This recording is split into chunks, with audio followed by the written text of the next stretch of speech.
Halo teman-teman semua, gimana kabar kalian? Gue El dan gue pengen ngucapin selamat datang di channel Hardware ID ini.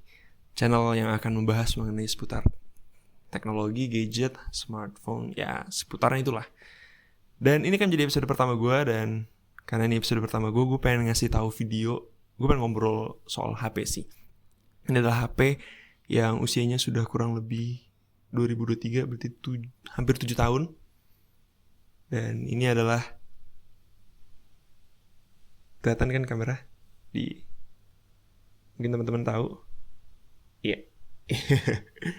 Ini adalah Asus Zenfone 3 ZE520KL 5,2 inci. HP compact yang desainnya itu salah satu HP dengan desain yang ganteng di zamannya. Dan ya, gimana videonya, apa aja yang pengen gue obrolin di HP ini, stay tuned. So, ini adalah HP-nya, the Asus Zenfone 3, Zenfone 3, HP keluaran 2017 yang gue beli cukup dengan sejarah, ada nilainya. Karena pada saat itu, gue harus beli HP ini dengan cara harus juara kelas dulu. Kayaknya gak banyak sih zaman-zaman sekarang yang harus juara dulu, baru nanti dibeliin HP. Oke, anyway, ini udah depan belakang Corning Gorilla Glass, dan seperti yang tadi teman-teman udah lihat, sudah menggunakan Type-C. Di zaman itu, masih banyak yang menggunakan micro USB untuk harga-harga segini. Dan biasanya Type-C itu harganya jauh di atas ini. Dan melihat HP itu udah menggunakan Type-C di zamannya, dan melihat seberapa versatile-nya Type-C di zaman sekarang, ini HP udah salah satu yang visioner sih. Masih ada 3.5 mm audio jack, which is enak banget kalau teman-teman make buat pakai headset. Digenggam enak parah karena di pinggirnya tuh ada melengkung 2,5D. Jadi enak banget lah dipegang. Kerasanya lebih rigid gitu. Layarnya udah IPS, bukan AMOLED sih memang, tapi udah 423 pixel per inch. Ini enak, tajam, cukup lah buat HP dipakai sehari-hari. Kayak nggak terlalu yang kurang gitu, dan ya nggak overkill juga sih memang. Kemudian, ayo kita bahas specs-nya. Cowok pada zaman itu pakai HP biasanya lihat speknya ya, karena buat main game. Dan gue buat main Mobile Legends pada saat itu, dan game-game Android pada umumnya lah. Ini udah menggunakan Snapdragon 625, which is cukup banget lah, cukup buat kebutuhan gue sehari-hari. Bahkan sampai sekarang masih bisa sebenarnya, cuman emang agak terbata-bata melihat, apalagi kalau gue bandingin dengan HP yang sekarang ini gue pakai, Sony Xperia 1. Dan ini RAM-nya 3GB, internalnya 32GB. Kecil, tapi pada saat itu di zaman 2017-2018 itu masih cukup sih buat gue. Kalau buat zaman sekarang emang kerasa nggak banget sih. Karena apa? Karena ya 64GB kayaknya udah paling minimal sih. Ini menggunakan Android 8.0 atau which is Oreo. Kayak udah sekarang Android kan angka ya. Kalau zaman dulu masih pakai nama-nama, Gingerbread, ice cream sandwich, terus Lollipop, KitKat. Kalau sekarang udah angka. 2650 nggak bisa bertahan lama sih. Jadi ya, kameranya nih, kamera depannya ini 8 megapiksel guys. 8 megapiksel dan bisa rekam 1080p di 30 fps.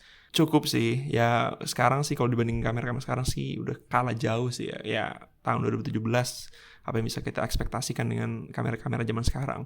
Kamera belakangnya ini 16 megapiksel, support 4K 30 fps. Dan yang paling kerennya adalah ini support OIS atau Optical Image Stabilizer, which is enak parah. Dan itu di samping modul kameranya ada laser autofocus, jadi enak banget. Oh ya, honorable to mention, ini juga bisa rekam 60 fps di 1080p, which is great buat HP-HP zaman dulu. Dan ini adalah contoh perekaman video. Ini adalah gue. Ini adalah perekaman video menggunakan kamera depan. Ya, ini terpapar cahaya matahari yang sangat-sangat menyilaukan ya teman-teman. Dan ya terlihat cukup warm sih, kuning banget kulit gue. Tapi ya udahlah. Ini kalau backlight, kondisi backlight ya cukup lah. Dan ini kamera belakangnya. Ini surprisingly masih bisa nangkep paparan daerah tempat-tempat yang terpapar sinar matahari dengan cukup baik sih. Hijaunya masih kelihatan ya, agak-agak sedikit washed out sih hijaunya, tapi emang cukup lah. Dan yang gue suka adalah detailnya juga masih tetap terjaga. Bahkan detail-detail awannya tuh masih terlihat cukup natural sih buat gue. Dan itu setiap orang punya preferensinya beda-beda dan punya penilaian masing-masing, apalagi setiap orang HP-nya beda-beda kan. Tapi buat gue dengan kemampuan kamera gue ilmu kamera gue yang biasa aja, gue cukup suka sih dengan hasilnya dan cukup puas. Dan ini adalah hasil kamera selfie-nya. Dan sepertinya akan gue bahas untuk kamera lebih dalam lagi, gue coba lebih dalam lagi di video berikutnya. So, sebagai penutup dan kesimpulan, bahwa di tahun 2017, Asus Zenfone 3 itu adalah salah satu HP yang pionir. Dia sudah menggunakan Type-C, desainnya juga ganteng. Bahkan ya, gue berani bilang sih, ini salah satu desain HP compact yang desainnya tuh surprisingly masih bisa keep up dengan HP-HP zaman sekarang. Performanya pada saat itu oke, dan pada saat ini sih ya cukup lah. Ini kayak gue bisa main Flappy Bird dengan santai, tanpa merasa nge-lag atau gimana, dan mati. Ya, ini adalah HP yang sangat-sangat visioner dan pionir di zamannya dengan Type-C-nya itu. Dan gue bangga sudah menggunakan hampir 7 tahun HP ini. So, itu aja teman-teman. See you guys in the next video.